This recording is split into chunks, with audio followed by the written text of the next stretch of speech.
થોડોક ટાઈમ પહેલા આપણે ગયા હતા કચ્છમાં આવેલ ગાંધીધામ સિટીમાં. તો કહાની કઈ કેવી, રાજકોટ એસટી બસ સ્ટેન્ડ આપણે બેસી ગયા બસમાં. બસની વિન્ડોમાંથી આપણે જોતા હતા બહારના કઈક નજારા.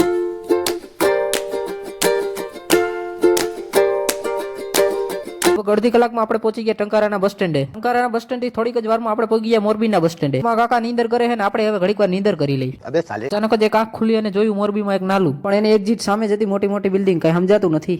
કચ્છ બાજુ જે લોકો જતા હોય વધારે ભાગે તો ઓનર્સ હોટેલે રોકાય છે. બસનો બ્રેક પડ્યો તો ચા પીધો ને નાસ્તો લઈ લીધો. લગભગ 1 કલાક પછી આપણને જોવા મળ્યા પાણીના ખાડા. ખબર નહીં પણ આને કે મીઠાના પાટા. પણ શું આ લાઈટના થાંભલા ડૂબી ગયા? ये सब क्या देखना पड़ रहा है? अबे साले. બસમાં ઘડીક વાર કાકા હતા અને પછી રીલું જોવા મળ્યા કે આપણને નીંદર જ ન આવવા દીધી. ગાંધીધામમાં આપણે એન્ટ્રી લઈ લીધી અને આપણી સાથે કૌશલ સમીન અને ડીમાર્ટ ઓફિસર. થોડીક વાર એક ધારા હાલતા પછી કર્યો નાસ્તો. કરતા ગાંધીધામનો ઓછો વિકાસ છે અને પછી પીધું લીંબુ શરબત. મેં કીધું તું લીંબુ સોડાનું અને ભાઈએ પાઈ દીધું લીંબુ શરબત. આતા જવો કેમ થઈ ગયો અને સુરજ નારાયણ આથામાની તૈયારીમાં. ત્યાં જ જોઈ આપણે પોલીસ ચોકે હું કે કેસ લખાવી દઉં. ડીમાર્ટે ડીમાર્ટ આઈસ્ક્રીમ ખાધો અને સવારે રવાના થઈ ગયા.